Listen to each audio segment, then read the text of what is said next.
Hey guys, it's Megan from LittleTennesseeHome.com. And although every day we have somewhat of a routine that we follow, every day is different because things happen differently. Different chores happen, kids do different things. I'm so glad you're here to join me today on a typical morning full of cooking, cleaning, homeschooling, and everything in between.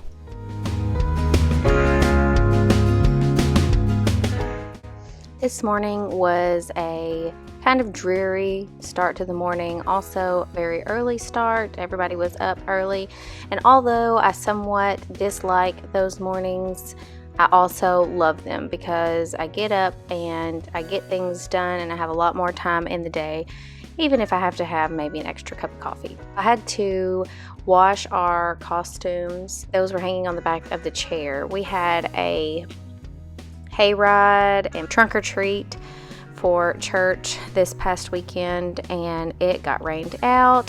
Although everybody was still there and had a good time, everybody got pretty wet, and so all the costumes were wet. They had to be washed, and I don't think you could really dry those in the dryer, or it's probably not advised. So I hung them on the back of the chair to dry off, got the table cleaned off after the weekend so that we could start school this morning. Usually I would like to do it the night before, but you know what? Sometimes it doesn't happen. I love these acrylic caddies. I got them off Amazon, and each kid has their own that has the type of coloring pencils, markers, pens, or whatever that they like to use, along with their school books. I have a 4-year-old and a 2-year-old right now. The 4-year-old is doing preschool, and the 2-year-old thinks that he's doing it right along with him, but he's got his own little handwriting drawing practice book that he likes to do. It's just teaching him how to trace lines basically, and he's just super proud of himself, so it's super cute to see him get excited to do school in the mornings.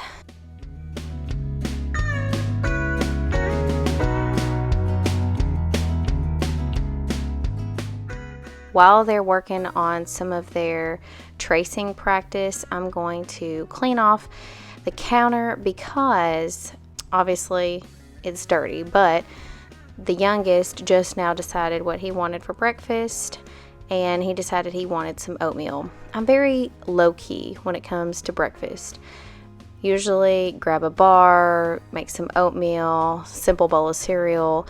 I don't really make a big breakfast hardly ever. Usually we eat more breakfast for dinner than we do anything else. When we go camping, we do have a big breakfast, and then occasionally on a Saturday morning I'll make a big breakfast, but when it comes to the weekdays, it's very minimal what we might have for breakfast. I do make my own oatmeal instead of making it from a package. I used to make oatmeal from a package a long time ago. I'm not sure why it didn't occur to me until the past couple years, I guess, that making your own oatmeal instead of using the packets is just so much cheaper and really not that much more difficult than just opening a pack and dumping it in. It's definitely pretty quick if you make it in the microwave instead of on the stovetop. I used my Pampered Chef microwave cooker. The 3 main things that I use it for are oatmeal, cooking ground beef in the microwave, which I haven't done in a while. The 3rd thing that I use it for is making Velveeta cheese dip, but I also have been making that in the crock pot. This microwave cooker holds just the right amount for a whole cup of oatmeal plus the water, and then the toppings that we add into it. Our favorite is brown sugar and maple syrup with a little bit of butter. Pretty classic, nothing super fancy. And if that's what everybody enjoys, then why mess with it and try to change it up? I like fun facts about different things, so I found a few fun facts about oatmeal, and they were pretty interesting to me. So I didn't realize that oats are actually eaten mostly by livestock versus humans, and that oatmeal cookies are the #1 non-cereal use for oatmeal. Well, followed by meatloaf? Meatloaf? Like, that just doesn't seem right to me. I've never put oatmeal in my meatloaf. But maybe you have. If you have, tell me. Leave me a comment below with how you use it in your meatloaf or how much you use. Another thing that I thought was pretty cool is that oatmeal is super cheap and it can be used for so many different things. It is very good for your health, so try to incorporate oatmeal in your diet. So you could see that my little girl, her name is Eleanor, she really wanted some of this oatmeal, and I had to enlist some help from my 2-year-old, his name is Connor, for him to hold the bowl while I was mixing everything. She is so wanting some of this oatmeal. I'm gonna pour some milk for my 4-year-old. He is getting it in a tiny mini coffee cup. They used to just want it in here because they wanted to be like us, but now I'm pouring it in these tiny cups because they were wasting milk all of the time. So if I put them in these tiny cups, then they don't waste the milk. They drink it all, and if they do spill it, it's much less to be spilt. So she enjoyed the oatmeal, and I just eat straight out of the bowl that we make it in. No need to get another bowl dirty for no reason. I will scoop it out for the younger one so he has his own bowl. He loves doing his schoolwork. So while they're doing some of their independent work, I am going to do some tidying up here in the kitchen. Then we're gonna do some of our work together. After we finish up doing our work together, then I'm gonna go ahead and get started cleaning up the living room. It's not too bad, honestly, but if you don't stay on top of it, it definitely will get out of hand. So, I mentioned at the beginning of the video how every day is different. But, somehow it's like every day is different, yet the same. It's always full of some type of tidying task. And there are some tasks that are pretty much done every day, and tidying up the living room seems like to be one of those tasks. But you know what? Every day I'm picking up something different in the living room, so at least it is just a bit different. We occasionally will play games on the floor in here, but I try to keep most of the toys in the playroom. The playroom is a great place. It's right off of our living room, and it was a sunroom at one point. Before we bought the house, the people converted it into a closed space. It was just a patio. I've got to get some of this Halloween stuff put up, and when I'm making this video, Halloween hadn't even happened yet, but I just wasn't in the mood for decorating this year. I think it's mainly because I have a 8-month-old, and so decorating is just not at the top of my list. We haven't even cut our pumpkins. I pulled out some cool little, basically Mr. Potato Head type decorations for pumpkins so that the kids could decorate that later. Some people may give me grief for not having done like jack-o'-lantern type things with the kids yet, but you know what? They really don't care if it's done before Halloween or after Halloween. It's us as adults who get so wrapped up in the time frame of things being when they need to be by a date. Just like with birthdays and with Christmas, and there's different holidays that we as adults are like, this is the day that it has to be on, but kids don't realize it, and they are happy no matter what day it happens on. And they aren't going to be upset if it happens on a different day than the actual holiday that it is on the calendar. I'm going to get some of our books organized. We have a plethora of books. I was a kindergarten teacher prior to staying home. I loved having a huge library in my classroom, and so I brought that home. Because I bought all of these books over the years, I wanted to be able to use them for my kids. Now, I actually had more books than this in my classroom, and I have more books than this in our house. It's all spread out because I just couldn't put them all in one place. Every now and then I have to reorganize them a bit. I do have them sorted a little bit by category. They quickly get out of order, and I just have the kids stack it up on the top. Now my oldest, he is almost 5, and he is capable of putting a lot of the books back where they belong.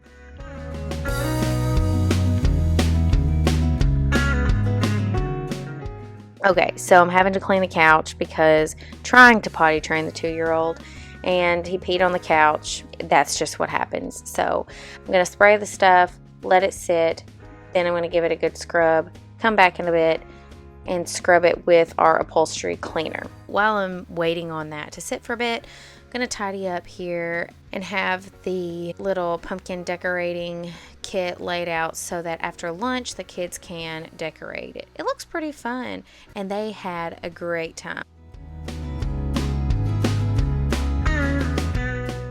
I'm scrubbing the couch, trying to get it clean. You know, with kids, your furniture, it is what it is. That's kind of where I'm at. And I'm just going to keep these couches until my kids no longer have sticky fingers. Now my kids are folding. One of their chores is to fold the kitchen rags. We call these our neat rags. So my grandmother, I call her Neat. That is her name to us. And she has made all of these rags for us. She knits them, and I use them for so many different things in my kitchen all of the time. Wiping faces, wiping spills, cleaning dishes, wiping the tables.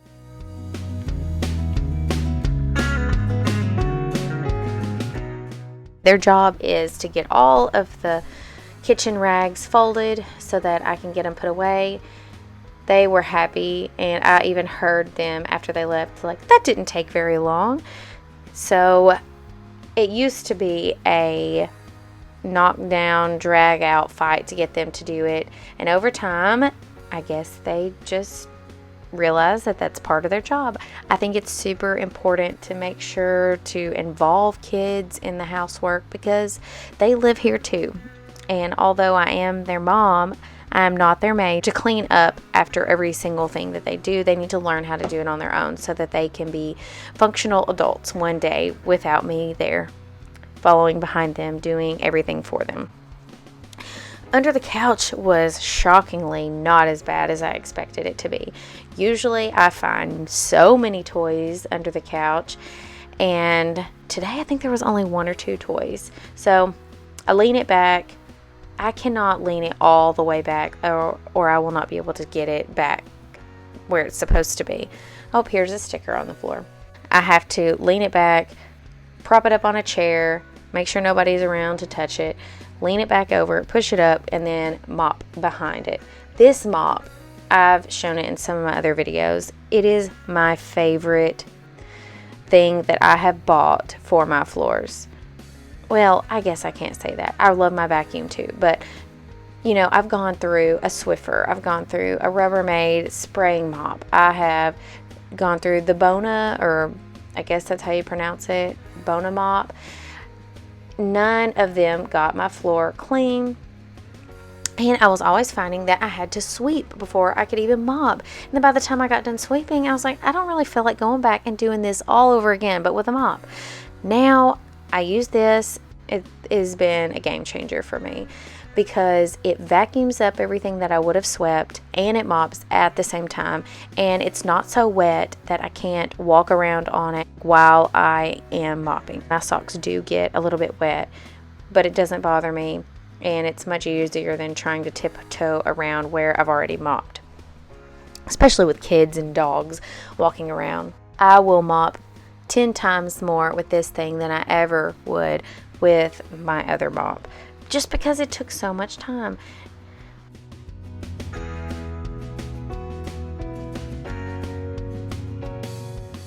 Gotta get some lunch put in the crock pot. These are just some leftover soup that we actually had at our trunk or treat, and so we have just enough left for lunch today, so I'm sticking that in the crock pot while I get some other stuff done. It'll be heated up by the time we're ready to eat lunch here in just a bit. I try to remember to wipe off the high chair every time, but it just doesn't always happen. I know I mentioned this high chair before, but I love it. It does transition with a child, and eventually it will transition into just a regular chair.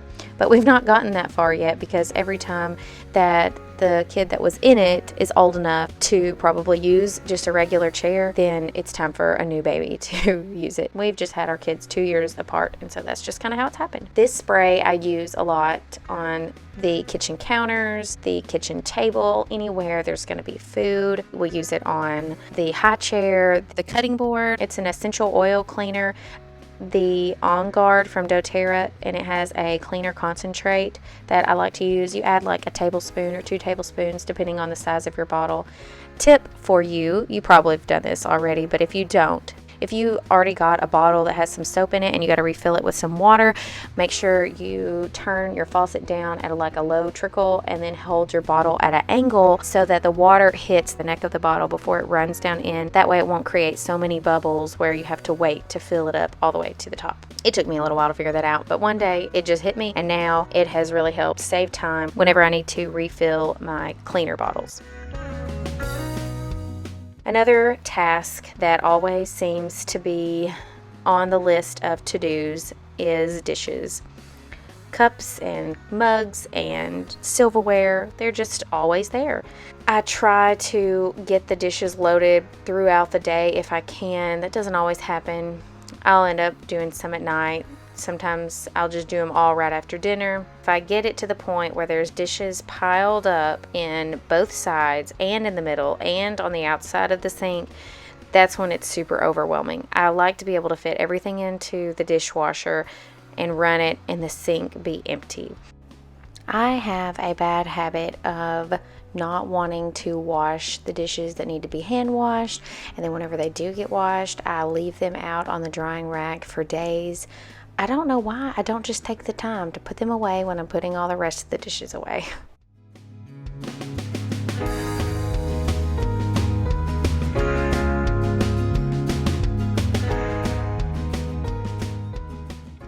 I do not put my knives in the dishwasher. What do you do? These knives are my favorite, and I am terrified of putting them in the dishwasher. 1, because it voids the warranty, and 2, I'm afraid of them starting to get rust on them. I just wash them by hand. It doesn't take that much longer, but I'm just curious. Do y'all put your knives in the dishwasher? And how do you keep them from getting rust, or do they get rust and you just don't care? Here in my bedroom, I have a little cabinet. It's my essential oil cabinet. You would think that I could keep it nice and organized, but you know what? Apparently, I like organization, but I'm not an organized person. Whenever I am going about my day, things just get sat out.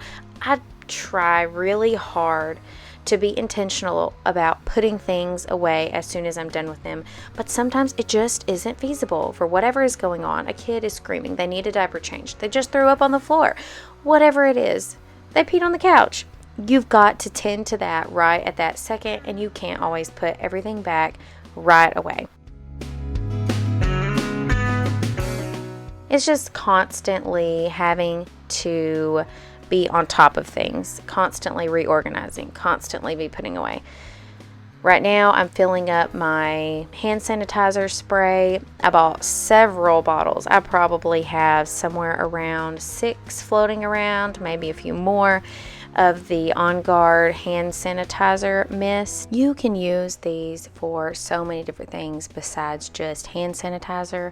I keep some in the baby's room by her changing table, one for my hands after I change a diaper, but also we have one of the wipe off changing pads, and I will spray that occasionally to wipe anything off, especially after a really bad diaper. You can use it for high chairs and tables at restaurants, use it on a buggy at the store, even on toilet seats. I mean, sometimes, you just have to go in a public restroom that is not as clean as you would like for it to be.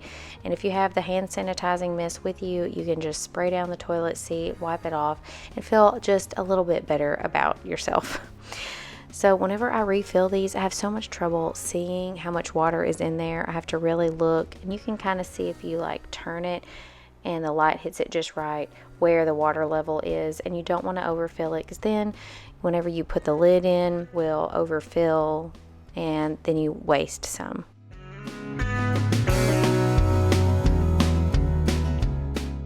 I'm also filling up a roller bottle of digestin, which is good for all things stomach related.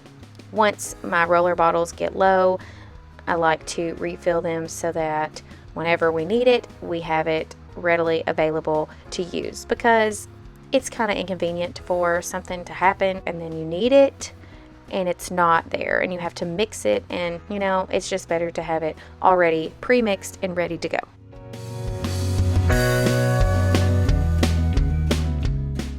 Got more laundry to do, yet another to do that's always reoccurring. I mentioned in my last video how I'm just not very good about staying on top of laundry as a daily task. But today I had lots of laundry to do because a little boy who is potty training, who has peed through 3 pairs of underwear, it's just part of it, and I am quickly learning how different it is to raise different children and how they learn differently.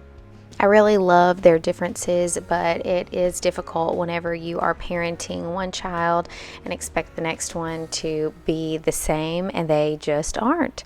And that's okay. It's just, it takes a lot more patience and learning on my part. All right, it's time for lunch. So we're gonna all have our soup. This is, oh, I love this soup. It is called chicken tortilla soup, I guess, but I don't put any tortilla in it. So I think I'm gonna name it like cilantro lime, like a Mexican cilantro lime soup, because it's got cilantro and lime in it. And it's just so delicious. Even my 4-year-old wanted seconds, which I felt bad because we didn't have any. So he had to get some spaghetti-o and meatballs out of the pantry. I'm gonna vacuum here in the living room, and Eleanor, she loves the vacuum. This is one task I can do with her on the floor because she will just follow me around and try to chase after the vacuum and be so happy about it. Usually when I put her down, she's not very happy.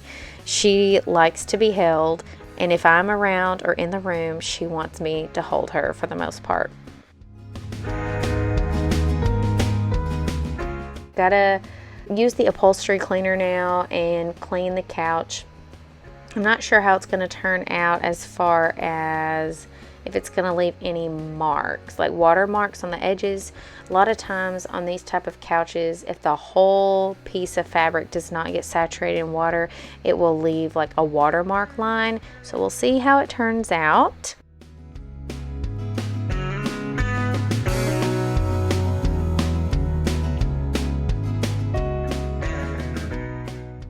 Tonight, before we go to bed, I'm going to get some English muffins going. If you want the full recipe, you can head on over to my blog at littletennesseehome.com and check it out. It is super, super easy. I can't believe that it has taken me this long to start making them. It's the next morning after everything dried really well, and I do see a few watermarks right there on the cushion of the armrest and maybe a little bit down at the bottom. However, everywhere else looks really good. Now that my dough has sat overnight, I can finish mixing it up, add the salt, baking soda, honey. You can tell that my dough got a little bit dried out on top. I put it in the oven with the oven light on, and usually it is not too warm, but for some reason it got a little bit too dried out, but it incorporated fine, and I don't think you'll even notice. They turned out really well. The cool thing about English muffins is how much they rise in the pan. It is a shocking amount. I cut them out with a circle cutter. Then I will cook them in the pan for 10 minutes on each side, and they always turn out delicious. Well, thanks so much for stopping by and watching today. Please like and subscribe if you enjoyed this video so you'll see more videos like this. I'm so glad that you hung out with me today. See you again next time.